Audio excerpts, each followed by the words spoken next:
Welcome to the July 6th meeting of the City Council. You're welcome to join us in a prayer and the Pledge of Allegiance.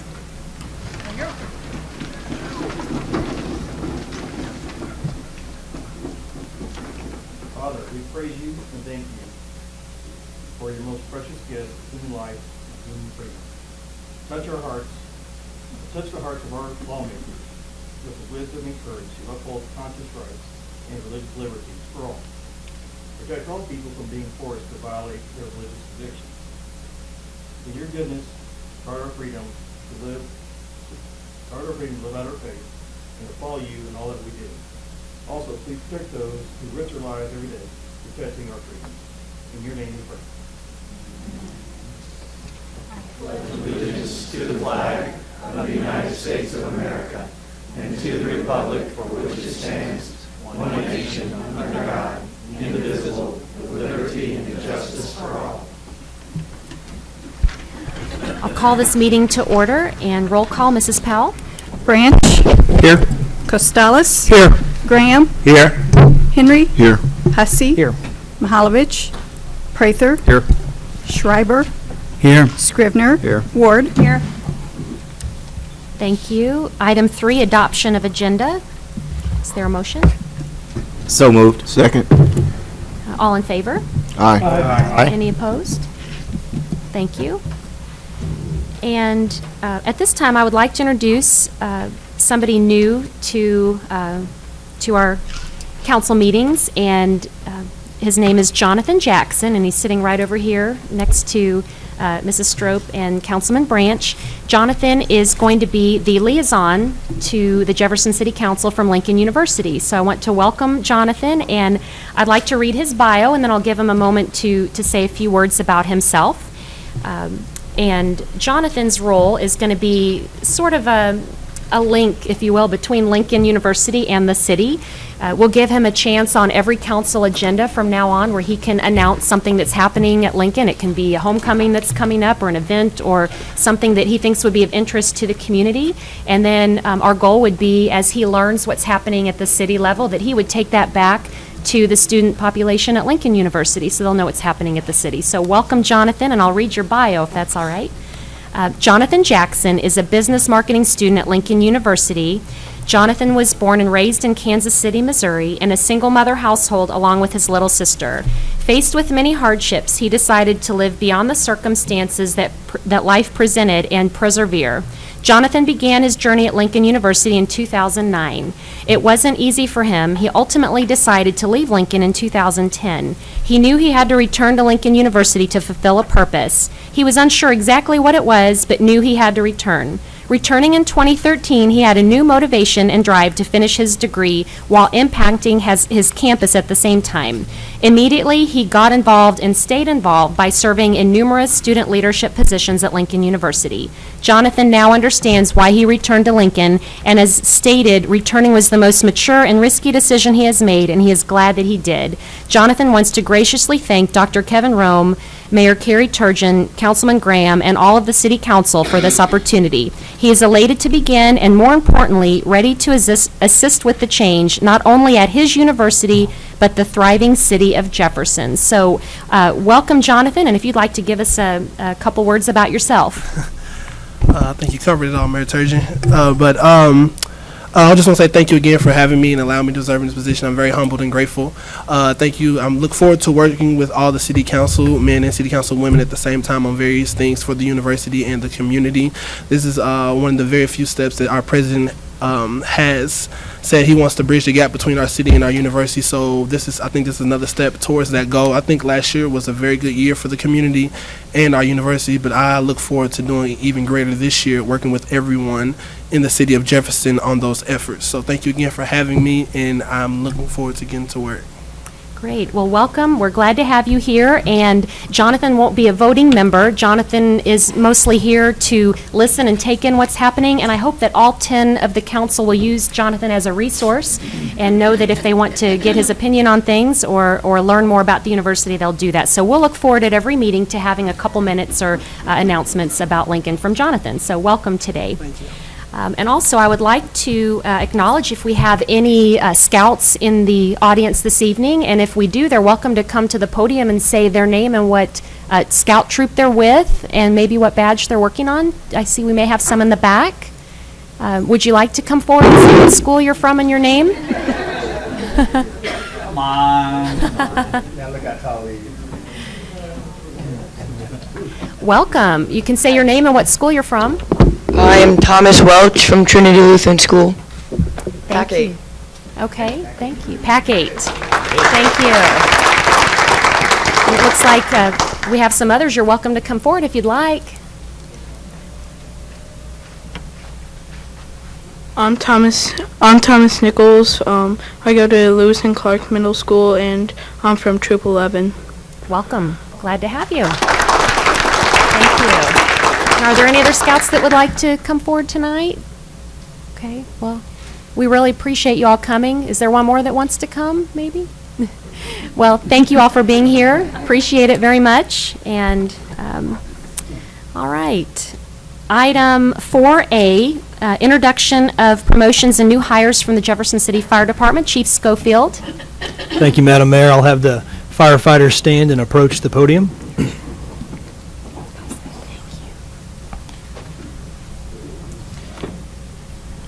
It is my pleasure to introduce the following personnel promotions within the fire department. Jay Niemeyer. Assistant Chief Jay Niemeyer has been employed by the Jefferson City Fire Department for over 14 years. He is a graduate of the University of Missouri-Columbia with a degree in agriculture education. Jay has attended the National Fire Academy several times and has also completed work for Fire Officer 4 and Fire Instructor 3 certifications. Prior to starting work with the City of Jefferson, Assistant Chief Niemeyer was employed with the City of Lee Summit as a fire engineer and paramedic. He is currently a safety officer for Missouri Task Force 1 and has been with the task force for 17 years, deployed several times to Hurricane Katrina and Hurricane Ike. Assistant Chief Niemeyer spent 25 years as a volunteer with the Boone County Fire District, is a member of the MU Alumni Association, and has spent several years volunteering as a youth group leader for his local church. Philip McKee, Fire Captain. Captain McKee was born and raised in Jeff City, where he currently resides with his wife, Sarah. Phil has been with the Jefferson City Fire Department since 1996. He was promoted to driver in 1999. He previously worked for EMS and volunteered as a firefighter paramedic. He is a member of the J.C. Firemen's Pension Board and is Vice President of IFF Local 671. Captain McKee also serves as a medic for the SWAT team. Josh Young, Fire Driver. Josh Young is from Memphis, Tennessee. He graduated from Westminster College in Fulton, Missouri with a bachelor's degree in international business. He has been with the fire department for more than 5 years. He is currently pursuing a master's degree in public affairs with the University of Missouri. In his spare time, Josh is an avid outdoorsman and enjoys spending time with his wife, Jamie, their 3 children, Jack, Annika, and Isla. Jack Riley, new recruit firefighter. And when I say new, I mean today, this morning at 8 a.m. We haven't even got him a uniform yet, but we're working on that. Jack Riley was born in St. Louis. He attended Jefferson College and recently graduated from St. Louis Fire Academy in May of 2015. He has been with the Rock Community Fire Protection District in Arnold, Missouri since 2012, where he started as an explorer and eventually became a reserve firefighter. He has also been employed with Abbott EMS since 2014 as an EMT basic. In his spare time, he is involved with Oak Bridge Community Church in Arnold, Missouri. He has been to Haiti on mission trips twice, one for a medical-based mission this past January, and just returned July 2nd, where he helped set up a VBS program for children. He's extremely excited to start his career with Jeff City and becoming part of the Jefferson City Fire Department family. Please join me in congratulating these 4 individuals in their benchmark and their achievement in their career. Thank you, Chief Schofield. And if I'd like to shake all of your hands to congratulate you. If you'd like to approach the bench, I would love to do that. So thank you. Congratulations.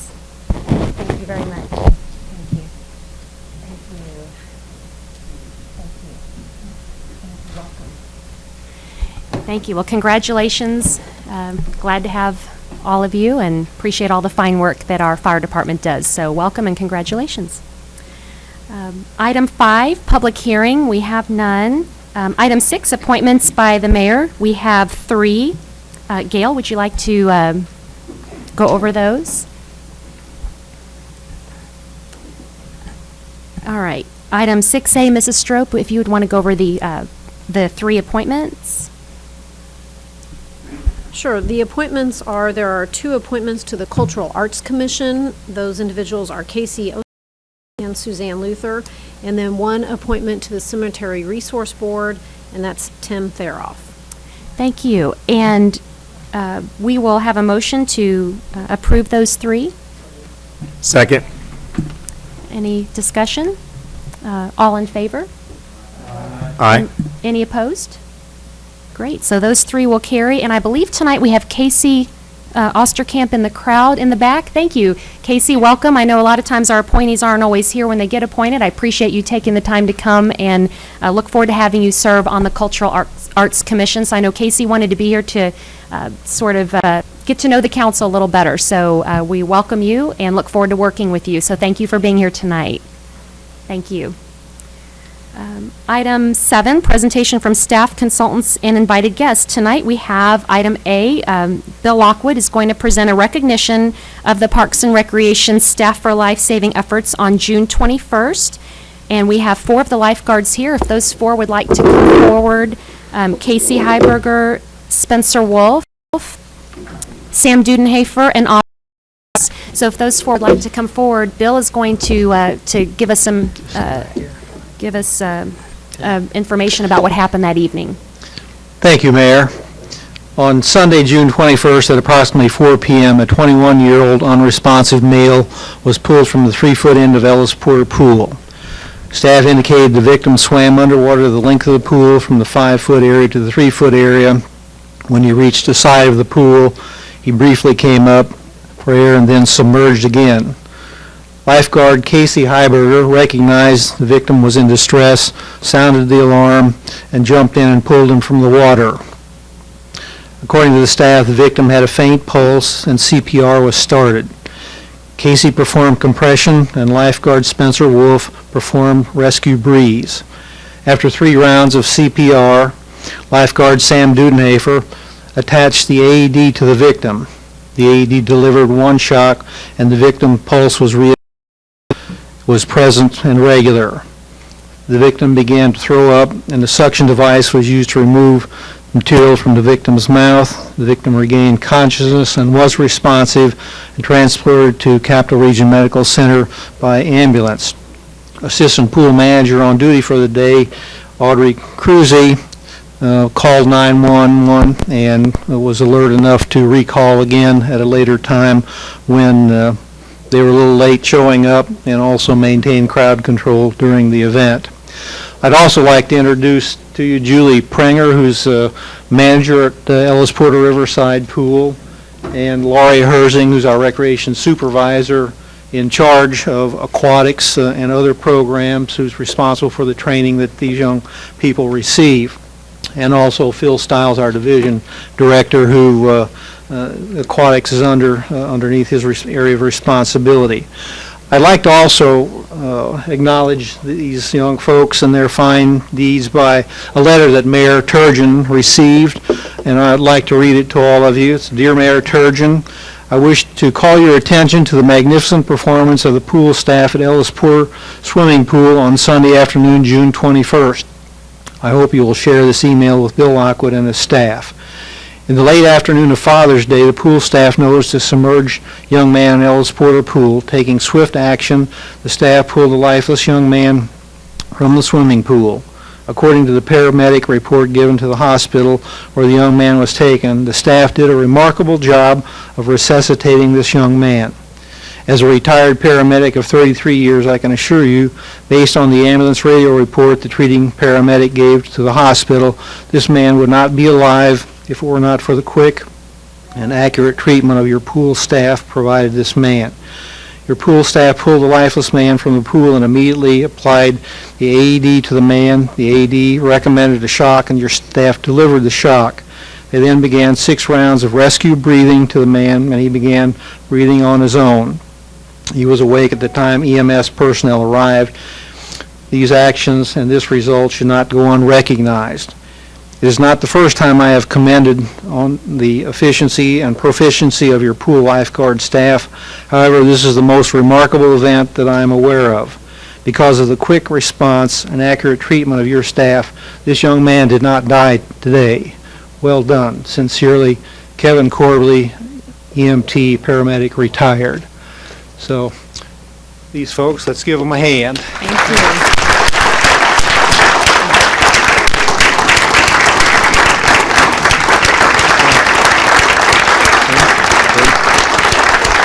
Thank you very much. I'm so proud of the work that you've all done, and I know Mr. Kevin Corbley, who wrote the letter, is here, so on your way out, I know he said he'd like to shake your hand as well, so when you do leave.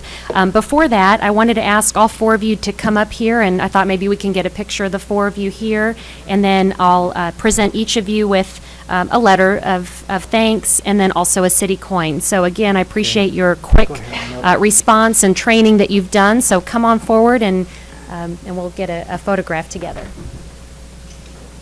Just stand right in front here. That'll be perfect. Okay.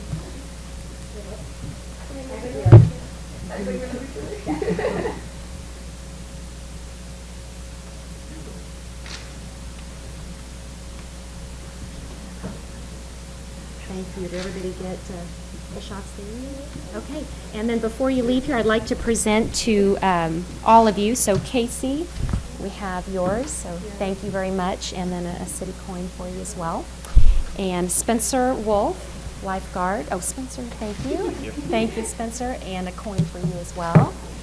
And Sam Dudenhafer, thank you for your service. And a coin for you also. And Audrey Cruz, thank you very much for all you've done. Thank you. Thank you very much for all of your life-saving techniques that you did, and what an impact you've had on saving the life. So we all sincerely appreciate it. Mayor, I think there are some proud parents here too that should be recognized this evening. Wonderful. So, Would the parents like please to stand who stand are here independently? tonight? Thank you. Thank you. Well, we're very fortunate to have these fine people on staff at the city and what they do every day, and really do appreciate that. And thank you also to the Parks and Rec and the pool staff that's helped. So we appreciate it very much. Thank you all. All right. Okay, that'll be followed by item B. Actually, it's going to be Mr. Lockwood again. Yes, and you all are welcome to proceed. And I know Mr. Corbley wanted to meet you all as well. So, Bill, you're back on, Mr. Lockwood, for the Lockwood Road Report. Thank you again, Mayor. Just in the way of information, I put in each of your places this evening kind of some intermediate analysis of space and some changes that occurred in the project since the meeting we had here in December, talking about the overall square footage of the plan, the financing. Things are progressing. The bad news part of it is that, as with any project, as you add detail to it, the cost estimate goes up, and so we are now out of budget temporarily. The architect has been asked to reassess the plan, identify any and all measures to reduce the size of the building or reduce amenities within the building to get us back in budget. But initially the design phase, the preliminary design phase of the project is essentially complete except for these adjustments. The other thing that's going on right now is a lot of work on the part of Drew and several commission members and staff in putting together the memorandum of understanding, the agreement under which we will jointly operate the facility with Lincoln University as a partner. That'll be going to the Park and Recreation Commission at their meeting next week for some additional discussion, and then also be presented to Lincoln University, Dr. Rome and his staff for their review and comment and make any suggestions that they would like to see for changes in that agreement to make it palatable to everyone. So that's kind of where we are right now. Things are moving ahead, and still a pretty tight time schedule, but I'd be happy to answer any questions that you might have. Thank you. Any questions for Mr. Lockwood? Okay. Councilman Scrivener? Bill, I can't remember exactly what the initial budget was, so how far out of budget are you? We're between about 1.4 and 2.3 million out, and most of those costs the increase between December and June 1st, when we got the second one, are related to the site, not necessarily the building itself. It's still pretty much was, but just further investigations, amount of rock had to be blasted, location of utilities, cost of utility extensions, things of that nature are the primary factor that drove that cost, preliminary cost estimate up. So some of the adjustments may be able to be made in the site too. Not all of it would necessarily have to come out of the building to get it back into budget. So architects are talking with various utility providers to see what kind of schedule and assistance they might provide, and looking at maybe phasing some parts of the project as well to help us at least get a basic plan put together and constructed, and maybe look at additions in the future if necessary. Thank you. Thank you. Thank you, Bill. All right. Item C, Steve Kroll, recognition of staff for receiving Government Finance Officers Association's Distinguished Budget Presentation Award.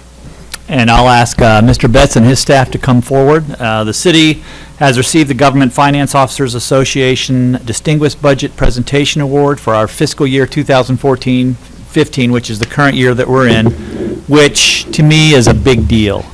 I want to thank the Mayor and City Council for all of your support and guidance and background in getting the information. Also want to acknowledge prior Mayor Strump's leadership and the prior council encouraging and directing staff to ensure and pursue this recognition. I also want to congratulate Director of Finance and Information Technology Bill Betts and his staff members, who he'll introduce in just a minute, for all their work, and all the department directors and all the work that they and their staffs did in getting a lot of this information put together for this recognition. In order to receive the award, the city had to satisfy some nationally recognized guidelines for effective budget presentation as assessed by a team of individuals, independent reviewers of GFOA. These guidelines are designed to assess how well an entity's budget serves as a policy document, a financial plan, an operations guide, and a communication device as well.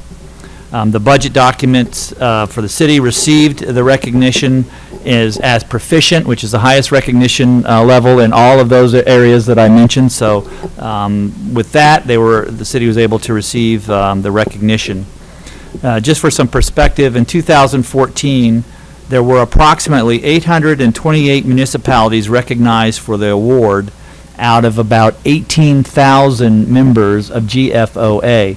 Now, GFOA also has counties and school districts, but less than 1,000 cities were recognized, and of course, Jefferson City and Bill Betts and his team were one of those recognitions. So with that, Mr. Betts, let you introduce the folks that put in a lot of work on this. I'd be happy to do it. Most of the council, I think, is familiar with Miss Berry. Sheila is the chief accountant here for the city. She kind of oversees a majority of the reports and the things that that come out of the finance department. She's very involved in the budget process, so I think most of you have met Sheila, talked to Sheila on numerous occasions, but a person you may not be as familiar with is Miss Joan Imhoff. And Joan is an accountant for the city as well. Joan does a number of different things for us. A lot of times we give her special project type things, and this was one of those. We asked her to oversee putting the budget document together, working with the departments. As Steve had said, this award isn't possible just with the three of us or with even just the finance department. It requires all the members of the city, all of the department directors, many of the members of their staff to work with us, and Joan kind of led those efforts, worked with those staff members, and I think Joan would even tell you it's not possible without the help of those folks. So we're happy to accept the award on behalf of the city, not just on behalf of the finance department. So thank you. Thank you for your service. Thanks. That is a big deal. Like you said, that's a fantastic award, and we really appreciate all your hard work and effort in the finance department. Thank you. All right, item D, report from the Cemetery Resources Board, Nancy Thompson and Michael Shellman.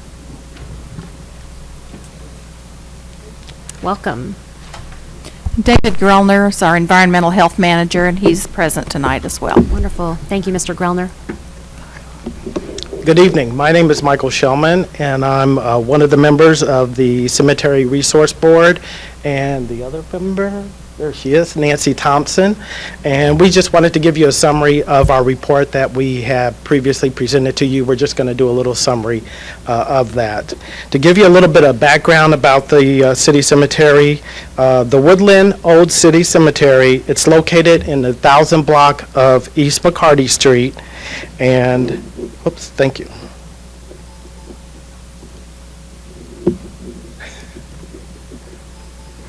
Is it going to work? There we go. It's located in 1000 block of East McCarty Street. The Old City Cemetery dates back to 1826, and the Woodland Cemetery dates back to 1837. Currently, there's no active burials. I think we did our very last burial a couple of years ago in that cemetery. So it's actually two cemeteries in one, but it looks like one big, huge cemetery. This is a picture of one of the entrances to the old Woodland Old City Cemetery. And in the next slide, that's an aerial view of what the Old City Woodland Cemetery looks like from up above. If you notice, there's a small white line kind of in the middle. That's a division line between the Old City Cemetery and Woodland. I believe the Old City Cemetery is on the left-hand side, and the Woodland Cemetery is on the right-hand side. The Cemetery Resource Board, it was created in 2011, and basically what we do, we assure proper operation and maintenance of the cemeteries. We review the maintenance contracts, and we provide a little bit of guidance and some input into those contracts. And then we identify resources, and we use the expertise that we have within our board for the enhancement of the different cemeteries. Some of our goals on the board is to improve the landscaping and to restore damaged gravestones and monuments, which has been a huge task that we've undertaken this past spring. We've improved the record keeping. Nancy here is a great genealogist, and she's done a whole bunch of background work on finding graves that were missing at the cemetery. We improved safety for the visitors. We've done some major work on some tombstones so they don't fall over, and so it provides safety for the visitors that come to the cemetery. And we also want to honor the founding families of the city of Jefferson, so that's one of the things why we do what we do.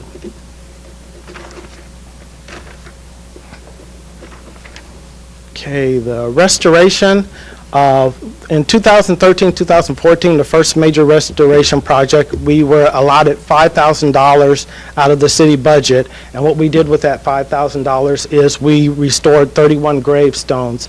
We had a company come in, and because those stones are way too huge for us to handle, so we had a company come in and they helped us restore 31 gravestones. And what we're going to show you next are a few before and after pictures of the results of what we did with that allotment of money. So you can see on the left, that's the before, and then after the right, they settled the stone and placed it right. The next one is, you can see on the left that it has a little bit of mold on the front of it, and it was kind of leaning to the right, so we kind of restored that one. The next one, the headstone was knocked over, and I think that was from vandalism from many, many, many years ago, and so we're still working with that. It is restoring the cemetery. We'll never get it back to the condition it was back in the day, but we want to preserve what's left there. And that's another picture of one of the headstones that we've restored, as well as this one. One of the things that we're doing is we're taking some time, we're having what's called work groupings, like on the weekends. We go up to the cemetery on the weekends, and we try to find headstones that are buried underneath the ground. We take a big metal rod and we start poking around, and when we hit something solid, then we start digging, and we have come up with so many headstones by doing this project. In 2012, we partnered with the Webb and Brown family, who were very gracious in this project with us. They partnered with some businesses here in Jefferson City, and we created a monument called the Gone But Not Forgotten. We found there's over 700 unmarked graves in the cemetery, and what we're hoping is when families do their genealogy that they will contact the city and they request to have their loved one's name put on here because we can't find their grave. And so for a small fee, a family can have their loved one's name put on this remembrance stone. As I stated before, we have work days. We started early in the spring, and as you know, the spring hasn't been very generous with us as far as the rain and everything. There have been some Saturdays we actually went out in the rain and just did it anyway. But we have work days. As you can see, it's very dirty work, but we are uprighting some headstones, and we are trying to get the cemetery back to a nice condition before. So it's all done with volunteer work. We do it on our own time. We are doing some landscaping. We have removed overgrown vegetation, trimming trees, pest control. So that's some of the things that we're overseeing that's being done. We are partnering with some of the community groups. We have some community volunteers that help with us.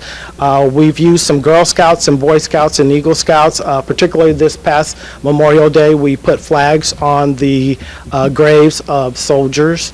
And then we have some community service workers that we're also working with. Our current project is the Clark Mausoleum. If you go on McCarty Street and you pass by there, you can see the big mausoleum on the street there. We're having a company come in right now, and they're restoring that mausoleum. It was in pretty bad disrepair to the fact that it was almost crumbling. And this is just one picture to show you the before and after of the project. This gentleman is working a lot more on it, and hopefully in the next time when we do a presentation, we can show you more pictures of the restoration of the Clark Monument. Not to forget, there's another cemetery out on the west end of town, Longview Cemetery. It's at 204 Scott Station Road. It dates back to 1922. It's currently, we're currently having new burials regularly, and what we're doing there is since it's a fairly new cemetery, we are just continuing the maintenance and the upkeep of that cemetery. So future projects is we're going to continue to restore gravestones. We're going to continue with landscaping improvement with with flowers and new trees. And then we're going to continue to research history and improve the record keeping. I believe there's some links on the city website that citizens and individuals can go to as far as their genealogy. I think there's a link to Find a Grave to help genealogists and family do their family history. So are there any questions? Thank you, Michael and Nancy. I appreciate all the work that you're doing for the city cemetery. And does the council have any comments? And the before and after shots are very impressive to see the work that you've done. That's quite an impact and quite a difference. Thank you. And also Mr. Grellner, thank you. Any council comments? Wonderful. Well, keep up the good work there with that. Thank you. Thank you. Mhm. Madam Mayor, Yes. I would also like to recognize the Department of Parks, Recreation, and Forestry for their assistance in removing the trees. Without their assistance, we wouldn't have been able to accomplish those projects, so we really appreciate their cooperation. Wonderful. Item 8, announcements by mayor, council, and staff. I'll start with my announcements this evening. First of all, we had an incredible Salute to America event, and I definitely want to thank all who were involved in that, especially from the city. We had, I think, every department in some way or another was involved in that, and of course, the police department and fire department were very active, and I think at every corner around the celebration, they were posted and helping and assisting, and I think I noticed the police department was more than just, I guess, protection. I think they were also lending a helping hand as far as questions, and I could see the crowds enjoyed, I think, having their presence, but I know they did a lot of hard work, and all the city departments, I think, in one way or another, I know Parks did, and many other city departments. So I appreciate the effort that the city made, so please go back and let all your staff know how important that was, because that was a wonderful event.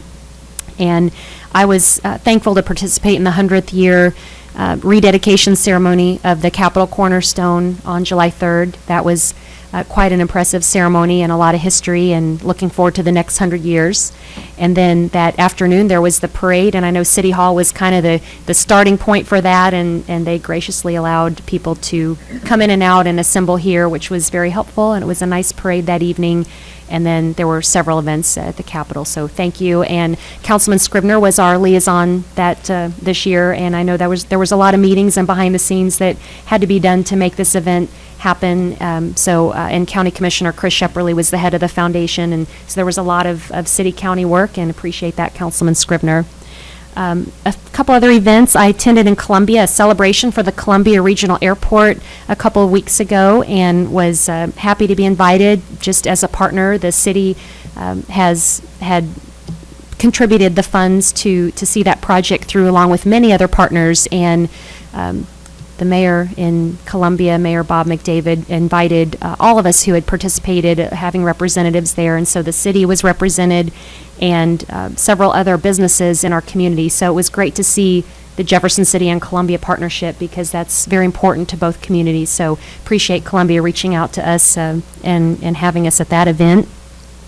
And something that the council can take note of, we are in the process of speaking with some residents of Meadows by the Club, and they would like to voluntarily annex. There's a few residences there. So what we will do is to have some discussion at the council level, is we'll have a meeting of the annexation committee. And if you want to make a note and let me know if this date works, we're looking at Monday, July 27th. It's the last Monday of the month.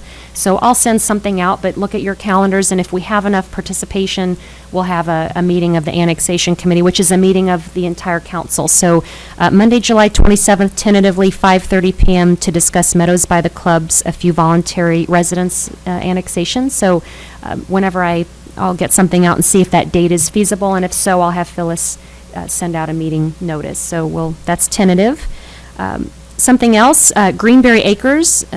That's an exciting project. I know that's been finalized. So I just wanted to take this time to thank Mr. Lockwood and Parks Department for working with the Girl Scouts, and really appreciate the Girl Scouts for selling that property to Parks so that property can be put into good public use. I think Bill's already getting some phone calls, but it's still a little bit preliminary. But as soon as Bill knows a little more about the use of that site and how it would pertain to parks and public use, Bill will be sure to present that to us. So we're thankful. There was a lot of citizens who came forward and came to the council meeting, and the entire council to pass the resolution that we sent to the Girl Scouts was very helpful. So really appreciate that, and I hope that we saw a lot of renewed interest and momentum in the Girl Scouts, so I hope the community keeps that going and possibly help the Girl Scouts as well. My last announcement is an event coming up Saturday, August 1st. It's Downtown's Piccadilly and White, which is their annual fundraiser. They have invited the council and city staff to attend. Tickets are $50 if anybody's interested. If we have enough participation, we could certainly get a city table at the downtown event. And downtownjeffersoncity.com is where the council can purchase tickets, or anyone in the public who's interested. But just so you know, we've been invited to that. So those are my announcements. Are there any council announcements or staff announcements this evening? Okay, thank you. Item 9, presentation from the gallery on specific bills. We have one, Mark Jers, to speak on 2015-25. And Mark, Mr. Jers, you're welcome to come to the podium and state your name and address, please. Thank you.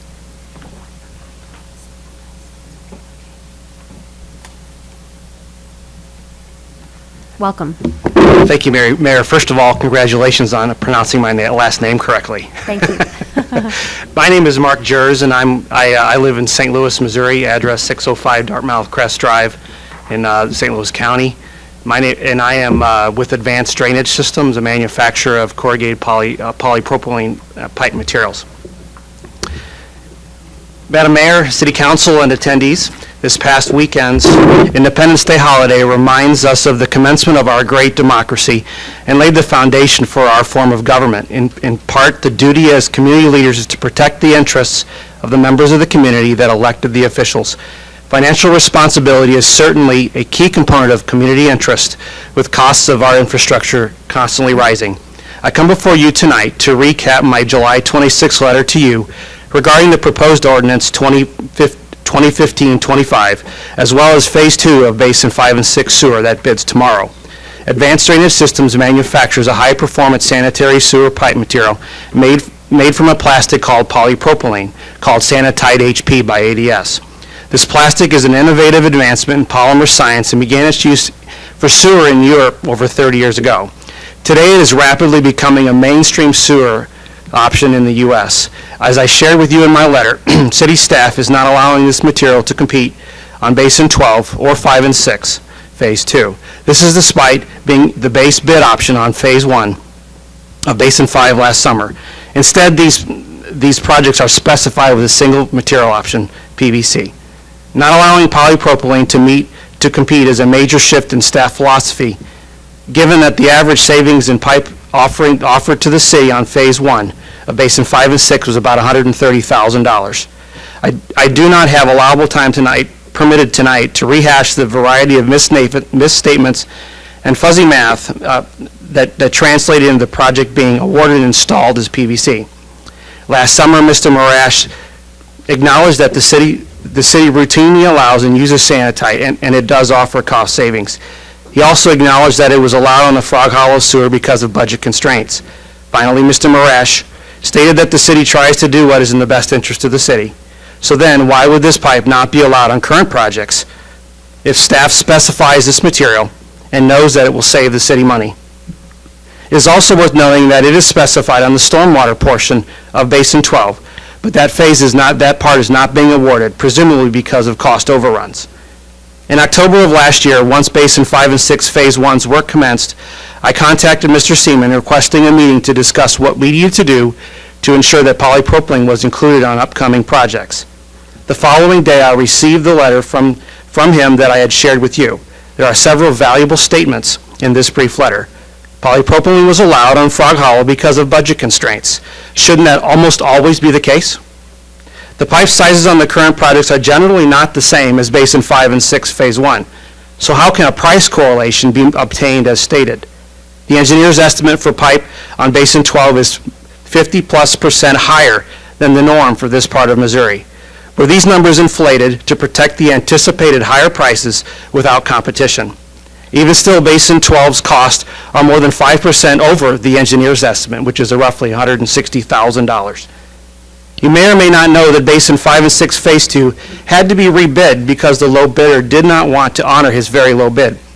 A very similar scenario happened on Phase 1 last summer. In that case, however, the low bid contractor was basically paid to install the pipe twice. Proper protocol should have been for the low bidder to either withdraw his bid or rebid this project, as was done this time. Maintenance concerns were addressed with staff long before polypropylene was approved for last year's project. We would be happy to conduct additional training and education for staff. As we offered last year, before the bid, we would provide some of the basic potential maintenance parts to the city free of charge. Polypropylene meets all of the short-term and long-term performance requirements of the PVC. At the second pre-bid meeting for Phase 2 of Basin 5 and 6, which bids again tomorrow, one of the attendees asked why a specific plastic pipe material was specified in a particular portion of the project. The response from staff was, quote, "During design, we perceived that HDPE would be the more economical pipe option. Staff also confirmed that this alternate, a PVC variety, quote, should be acceptable." I find it very interesting that staff was concerned about this small portion of the project's cost, but not the primary piping portion. There's more than 14 miles of large diameter polypropylene pipe being installed this summer in Missouri. These projects are throughout the state. Two of them are fairly close to here in Sedalia. The city is saving over $600,000 over the same pipe, PVC pipe, that the city staff has so specified here. We respectfully request that City Council require staff to permit the low bid contractor on Basin 12 and the low bidder on tomorrow's project to submit substitution requests to use Sanitite HP polypropylene pipe. We expect the total savings to be in excess of $100,000 between these two projects. Of course, with budget constraints, we would expect the city to accept these proposals. Thank you for your time and consideration. Thank you, Mr. Jers, and I'll ask if the council has any questions for Mr. Jers, and then in a few moments, we'll take up under the bills introduced this specific bill, and I know there are several questions you posed, so at some point, we can turn some of those questions over to Mr. Hilpert. So we'll start with, are there any questions from the council for Mr. Jers this evening? Okay. Okay. All right, thank you, Mr. Jers. Thank you. I'll stick around if there's questions later as well. Okay, thank you. So we'll go through. Can I just say something here, though? I think any implications or accusations of staff not doing the work, I think, is inappropriate. And I know when we get into the details, you can talk about the specifics of the product, but I don't want to leave, at this point, some impression that staff, particularly Public Works, wasn't doing the job that they were directed to do, or certainly supposed to do as a result of our RFP process. Okay, and we'll have that discussion. Okay, thank you. We'll take up that, continue that discussion under item G. We'll start with bills introduced 2015-19. Mrs. McMillan? Back up one. Oh, excuse me, I'm sorry, I missed the consent agenda. Thank you. Item 10, consent agenda. Do we have a motion to approve? So moved. Second. Any discussion? All in favor? Aye. Any opposed? Motion carries. Thank you. Item 11, bills introduced, 2015-19, Mrs. McMillan. An ordinance of the City of Jefferson, Missouri, amending Chapter 35, the zoning code pertaining to funeral arrangement service offices. Thank you, Mrs. McMillan. Thank you, Madam Mayor. Funeral arrangement service offices are currently permitted in all commercial districts. However, we had one licensee that had some difficulty with renewing their state license as a result of some restrictions in the particular definition. So we took this matter to the Planning and Zoning Commission, and the Planning and Zoning Commission agreed that the definition should be revised and the standards should be revised to allow funeral service arrangement offices in all zoning districts to have to allow the storage of remains and to host funeral services. In order to prevent large funeral arrangement services in the commercial office districts, there was a standard that was separated small businesses from the large ones. So that line was drawn at 1,500 square feet. So those small funeral service arrangement offices would be permitted in the commercial office districts, and then the larger ones would be permitted in the other commercial districts. This was reviewed by the Planning and Zoning Commission at their meeting in June, and they recommended approval. The public hearing on this zoning code amendment, which is a text amendment, is scheduled for July 20th at 6 p.m. I'd be happy to answer any questions.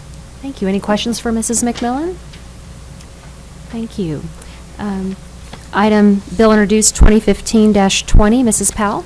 An ordinance of the City of Jefferson, Missouri, authorizing the mayor and city clerk to execute a revised memorandum of understanding and bylaw intergovernmental agreement with the Capital Area Metropolitan Planning Organization, CAMPO. Thank you. Mrs. McMillan? Thank you, Madam Mayor. The subject of the Memorandum of Understanding and bylaws have been a matter of discussion at the Capital Area MPO Board of Directors and Technical Committee for years, literally for years. And these revisions to the Memorandum of Understanding with participating jurisdictions and the bylaw amendments were recently approved by the Board of Directors and have been forwarded to all of the participating jurisdictions for ratification. 75% of the participating jurisdictions have to ratify this agreement, the MOU, and the bylaws in order for them to become effective. A summary of those amendments were included in your packet, so I won't necessarily go over every one. The most notable changes that affect the City of Jefferson's participation is in the voting membership. The voting membership was increased from 11 to 13. The City of Jefferson voting membership was increased from 6 to 7. The financial contributions, local financial support in Section 5. The section regarding Callaway County financial support was removed, and the specified local financial support for the Capital Area MPO would be provided by the City of Jefferson and Cole County. The city's share would be 75%, and Cole County's share would be 25%. For any special projects that benefit a particular jurisdiction, the local financial support would have to come from that jurisdiction at the time of the development of the Unified Planning Work Program or the contract documents, whatever occurs for that particular study. With that, I'd be happy to answer any questions. Thank you. Any questions for Mrs. McMillan? Okay, thank you. Mrs. Powell, 2015-21. An ordinance of the City of Jefferson, Missouri, establishing the name of Amarin Drive for a private street located off of Retention Road at the Ike Skelton Training Center. Thank you. Mrs. McMillan? Thank you. Mr. Betts, if you would advance the slide. There you go. Thank you. The subject of street names, including private street names, is a subject in Chapter 25. So those street name proposals go to the Planning and Zoning Commission for review and then are eventually forwarded to the council. We had a representative from the Missouri National Guard in Amarin, UE, who submitted a request to name a private drive in the Ike Skelton Training Facility site to Amarin Drive. And so this is the request that's coming before the council this evening. Shown on the screen is the location of this private drive. The street is Ike Skelton Training Facility is located off of a Militia Drive, east of Jefferson, in the eastern part of Jefferson City, off of Highway 50. So you'll notice at the very top of the screen there is a private drive that's highlighted by yellow, and that is the private drive that is requested to bear the name of Amarin Drive. Thank you. Any questions for Mrs. McMillan? Okay, thank you. Mrs. Powell, item 2015-22. An ordinance of the City of Jefferson, Missouri, amending Section 19-401, Motor Vehicles and Traffic, Schedule U, School Bus Loading Zones, School Zones, Parking Lots, etc., subparagraph A of the Code of the City of Jefferson pertaining to a portion of Lafayette Street. Thank you. Mr. Moran? Thank you, Madam Mayor. This ordinance would enact a school bus loading zone on Lafayette Street adjacent to the high school. It's near Union Street, between there and the crosswalk north on the top of the hill. Be from 7 to 4 each day. It would have to remove some parking along that side of the street. It'll be on the west side of Lafayette Street. And the school district requests this to restage their buses. Be happy to answer any questions. Thank you. We have a question, Mr. Costales.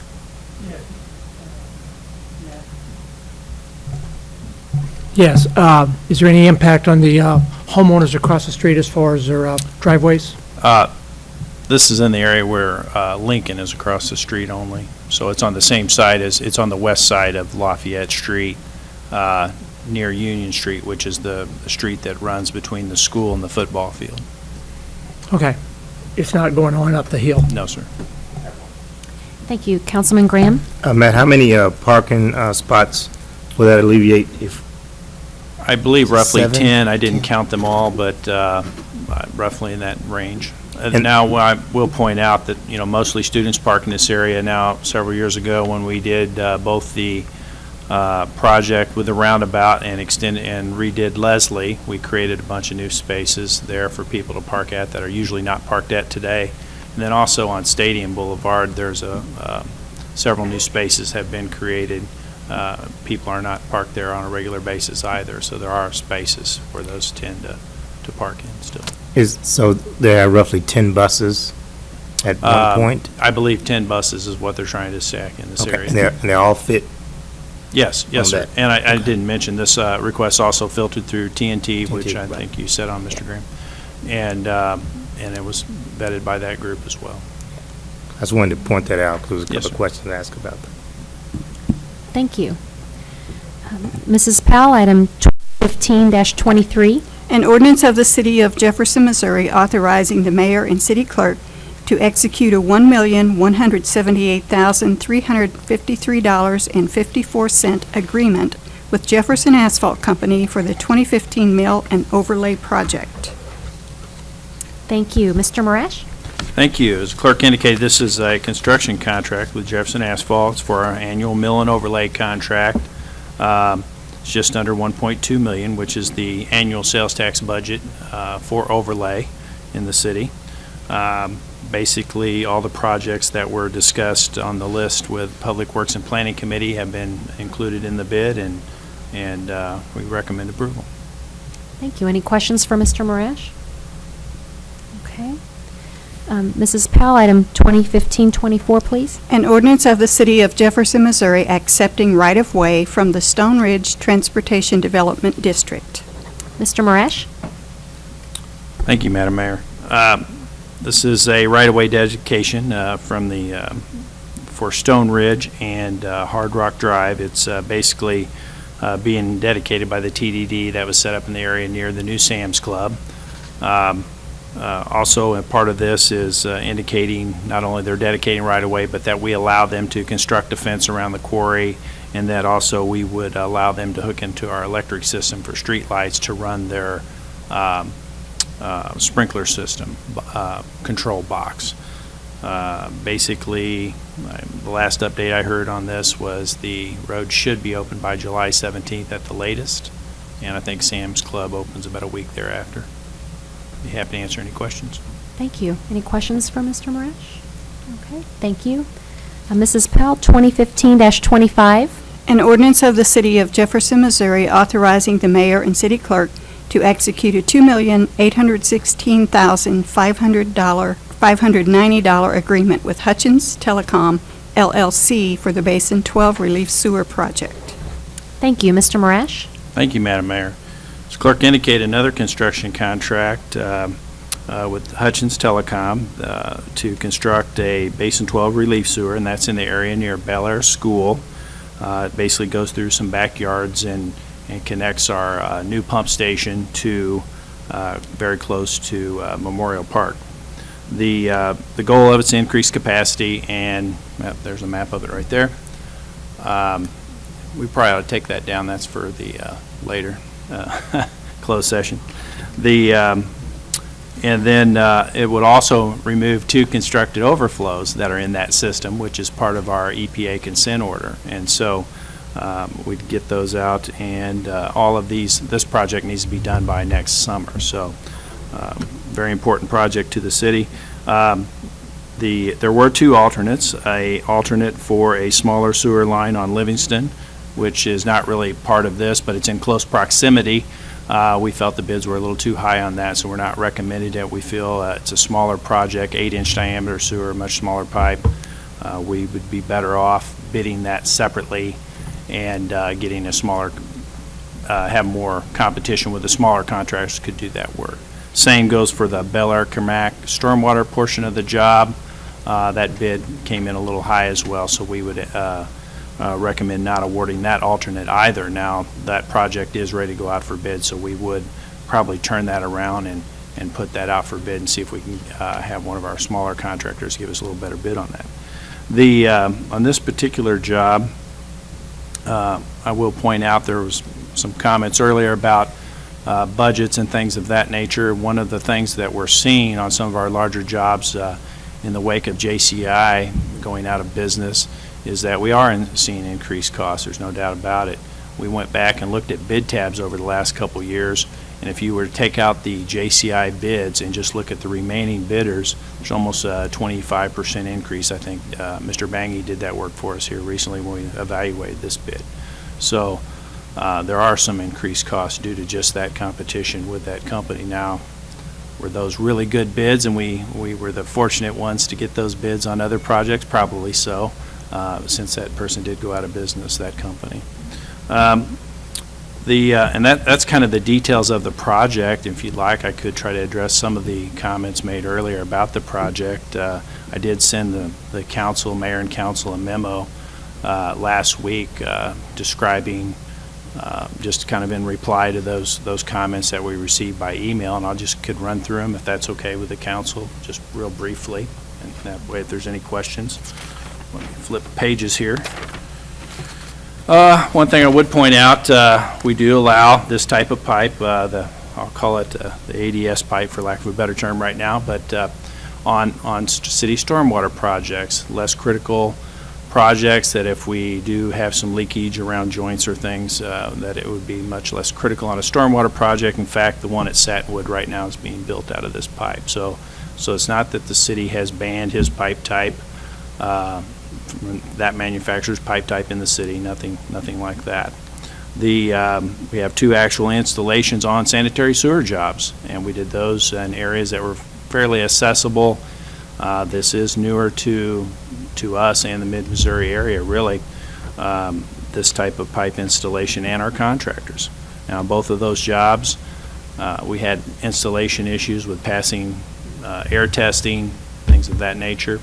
And that leads me to believe is if we have contractors working really hard to pass installation testing, more than likely things are being done that may come back to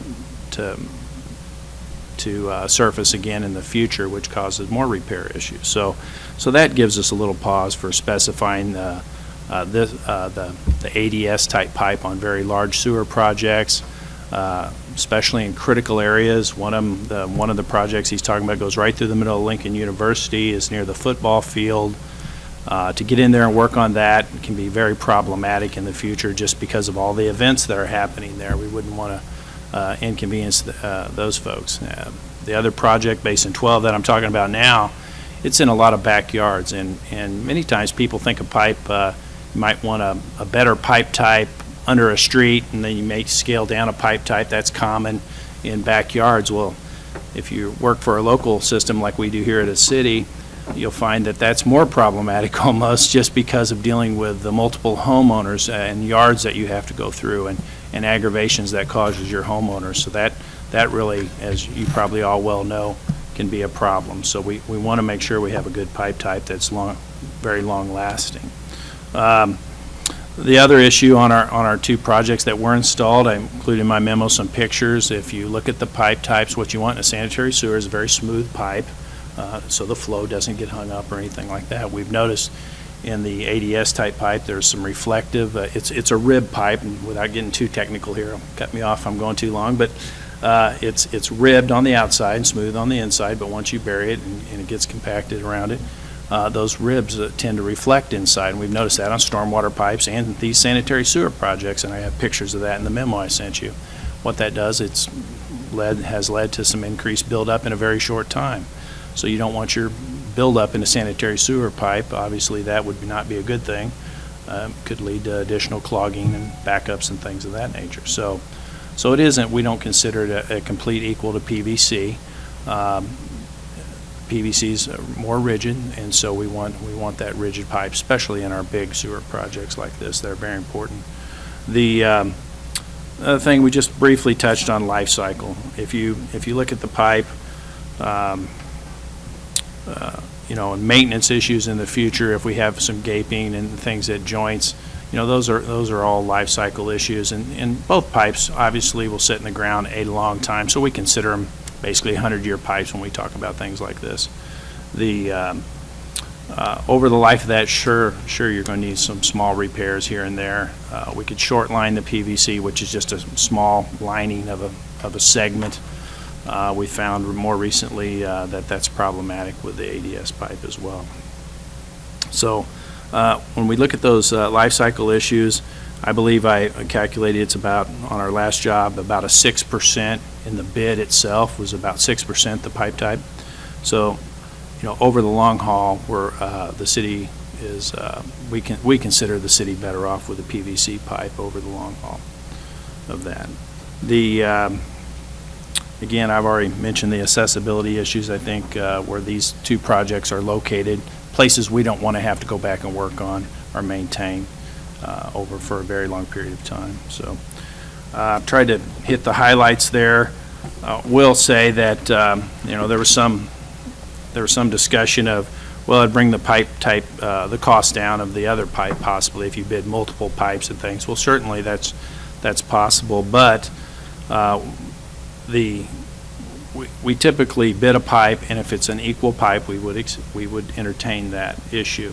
Our contractors are out shopping. These are competitive bids. They're out shopping for the best deal they can get on a pipe from a supplier, and he happens to be the manufacturer, but from a various supplier. And we are getting limited, especially in mid-Missouri, on how many suppliers there are. That's true. but you could also go to Kansas City or St. Louis and shop that same pipe. So our competitive bid process helps us mean that out. And so we want our contractors to have some comfort knowing that they're all bidding a certain pipe type and not getting an advantage over one another. And so I can't imagine there'd be any collusion amongst the pipe suppliers to run the bid up on certain type pipes. Otherwise, that would be meaned out in the competitive bid process. And so those are my responses, and of course the detail about this project as well. Thank you. Any questions for Mr. Marash? Councilman Scribner? Isn't the bottom line, Matt, that you and your subordinates, your team, have made a judgment that the PVC will offer a better value over the life of the pipe?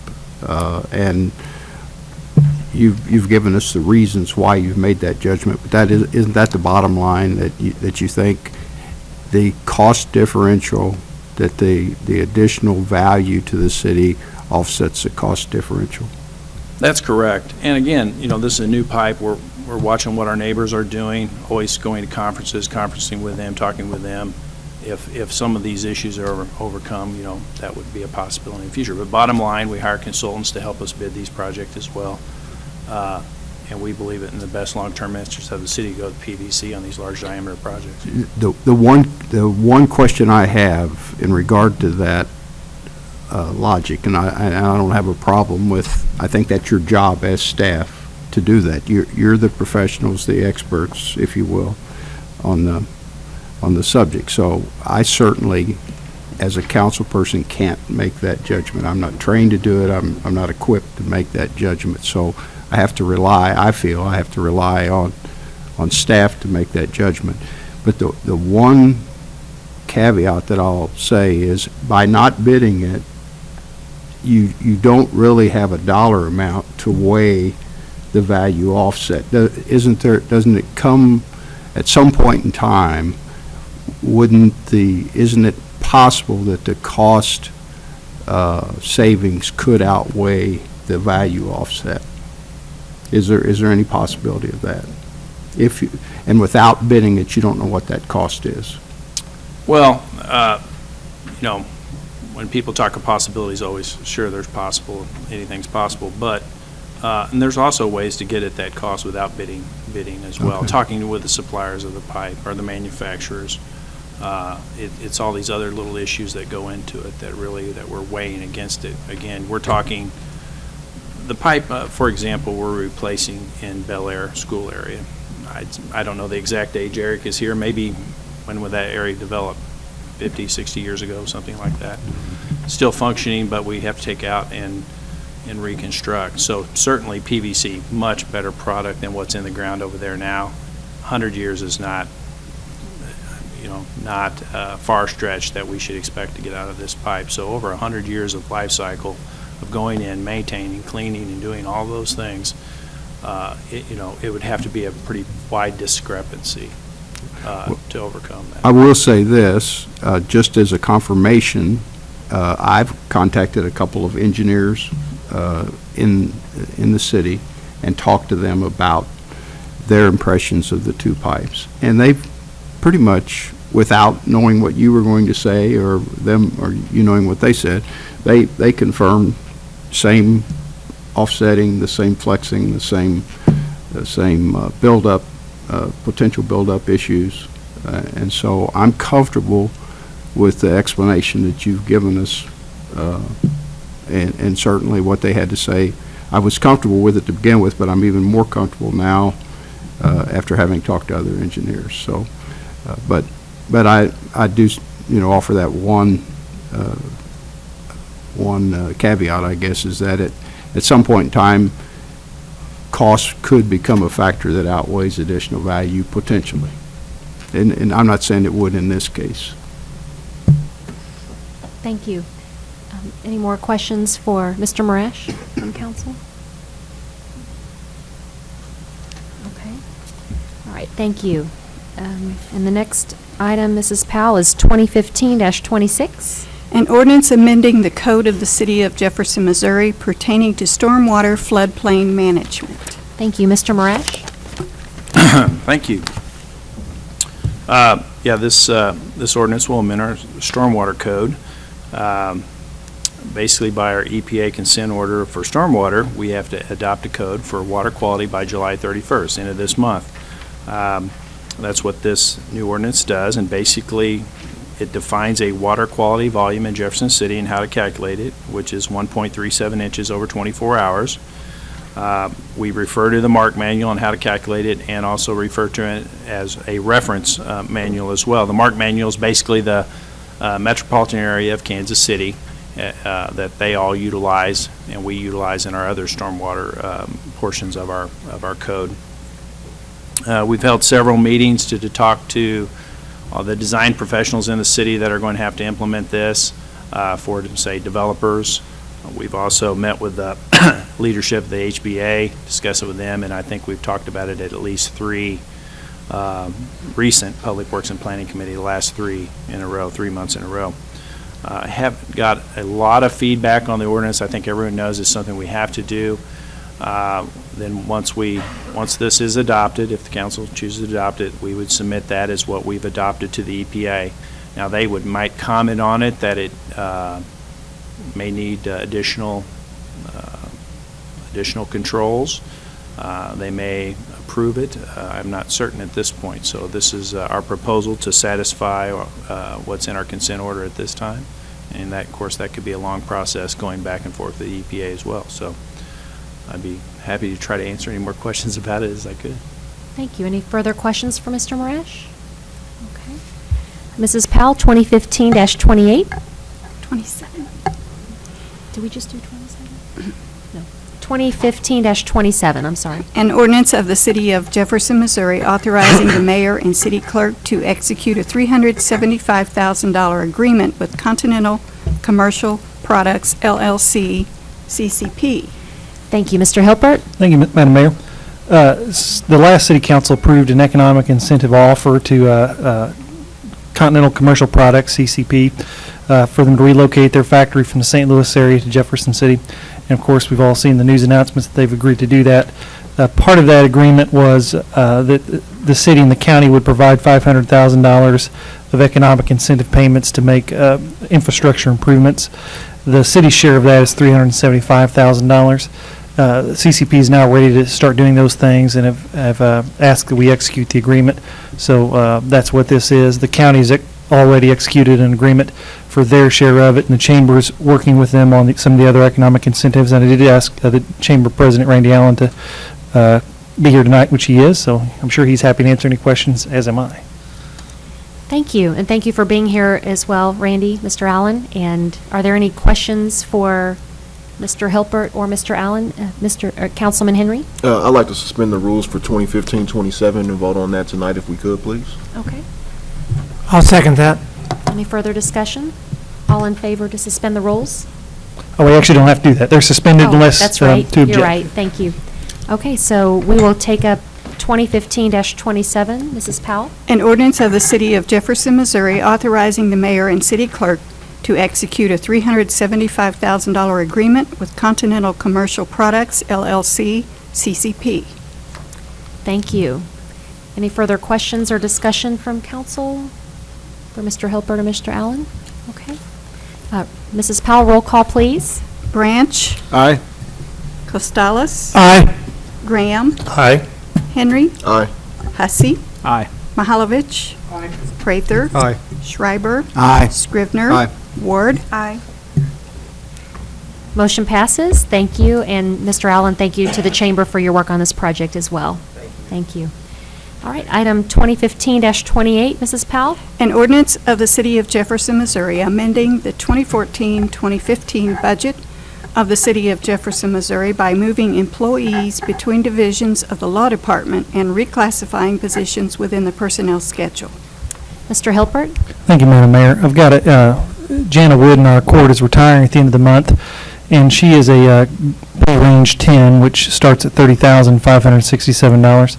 I've also got Lindsay Sullivan, who works as a 1/3 Law Department, 1/3 Phyllis Powell, and one-third court clerk, although she really, that's how the budget plays out, but she really spends about two-thirds of her time in court. She does more of the technical stuff for court, such as issuing bonds, reports to court, than does Jana currently. So what I'd really like to do is just take that range 12 from the law court and Phyllis Powell and move the 12 over to court, because that's where the technical stuff happens, and take the range 10 back to be the one-third split. So I'm not asking for any money, and I could do this on my own, but for the fact that I would like to have a title change. So Lindsay Sullivan, who will be going to court as a grade 12, would just be the deputy court clerk, and the Jana Wood position that's the 10 will come back into the law Phyllis Powell positions and become a technician, which is what the many range 10s are.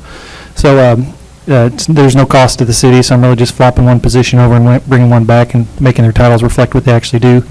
Happy to answer any questions. If you're so inclined, I'd like to suspend the rules if there's no controversy, so we can go ahead and post the job ad for the range 10. Thank you. Is there a motion to suspend? Councilman Branch? Okay.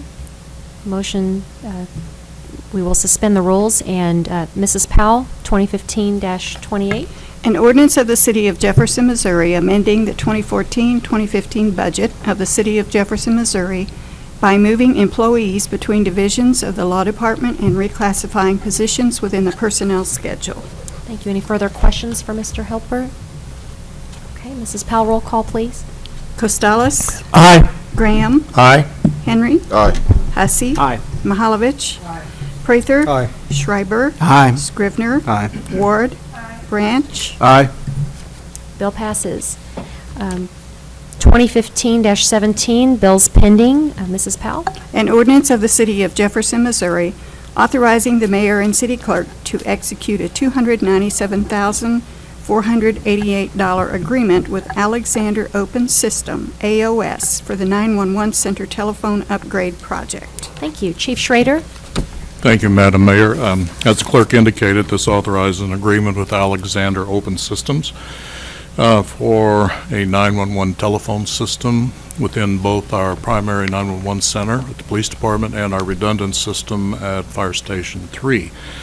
After a several-month process, we received 6 proposals, 2 of which were lower-cost bids. Neither of those met our specifications. They weren't close. Therefore, we took AOS before both the Public Safety Committee and the 911 Advisory Board. They had no objections or concerns. We would pay for this with our half-cent sales tax F monies. And since we last spoke on June 30th, I, Mr. Betts, and Captain Wilde appeared before the Cole County Commission, and they agreed to contribute 25% of the cost of $297,488. That would reduce the city's share to $222,116. The county would contribute $74,372. And I believe the law department is developing a contract or some written arrangement between the two entities, and they'll be happy to answer any questions. Thank you. Any questions for Chief Schrader? And this is a great example of a partnership between the city and county. We really appreciate that. Exactly, and that was the comment by the commission, too. Yes, thank you. Any further discussion? Roll call, please. Graham? Aye. Henry? Aye. Hussey? Aye. Mahalovich? Aye. Prather? Aye. Schreiber? Aye. Scrivener? Aye. Ward? Branch? Aye. Costales? Aye. Bill passes. Nothing on the informal calendar. Item 14, resolutions. RS 2015-9. Mrs. Powell? A resolution of the City of Jefferson, Missouri authorizing the filing of an application for a home repair opportunity grant. Mrs. McMillan? Thank you, Madam Mayor. This would authorize submitting an application to the Missouri Housing Development Commission for a home repair opportunity grant. This program provides funding to meet the home repair needs of low and moderate income homeowners. It would complement our Community Development Block Grant program, but this program provides more resources up to $22,000 or so in home repair funds. It's managed the same, in the same general manner in which the Community Development Block Grant program is managed, and so it would be a wonderful complement to the city's entitlement program. Thank you. Councilman Scrivener? Madam Mayor, I move that council approve the resolution authorizing the application, Resolution RS 2015-9. Thank you. Any further council discussion? Roll call, please. Henry. Aye. Hussey. Aye. Mahalovich. Aye. Prather. Aye. Schreiber. Aye. Scrivener. Aye. Ward. Branch. Aye. Costalis. Aye. Graham. Aye. Resolution passes. Resolution 2015-10. A resolution authorizing the City of Jefferson to apply for the $10,960 20-cent 2015 Edward Byrne Memorial Justice Assistance JAG Program Grant. Chief Schrader? Thank you, Madam Mayor. Yes, this is an annual block grant that we receive from the Department of Justice. I wanted to clarify that that amount is the city's share. We would actually receive $18,267. We have an agreement with the county to where we would receive 60% of that total grant. They receive 40%. And this allows us to, they tell us how much we receive, and then we submit the application, so this provides the authority to apply for the money they've indicated they would give us. Thank you. Thank you. Councilman Mahalovich?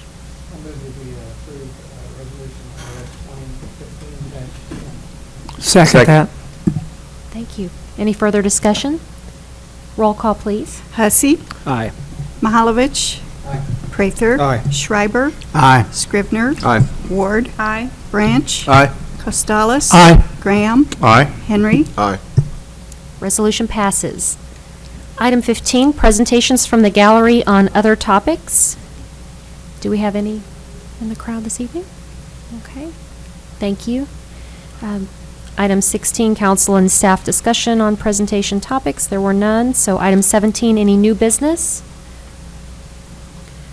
Item 18, unfinished business. And I will note, I had mentioned earlier in the meeting that we would have a possible annexation committee to deal with the, to talk about the voluntary annexation on July 27th. And it was brought to my attention that that's actually a budget meeting that evening. So thank you for catching that. So we can decide. I don't anticipate that one to take a lot of time. We could either do it July 13th, which would be next Monday, or combine it if it would be a quick topic at the budget meeting, since we would all 10 be there, so we can think about that. So that was tentative, and it may get changed or shifted, but we will see, since it's voluntary, so it shouldn't be a lot of discussion, but just mainly informational. So we'll see where that would best fit, that all 10 of the council will be there. So more word to come on that later. And item 19, approval of closed session minutes. Do we have a motion for the June 15th closed session? Second. All right, any discussion? All in favor? That's a roll call. Oh, I'm sorry, that is a roll call. Phyllis, please. Branch. Aye.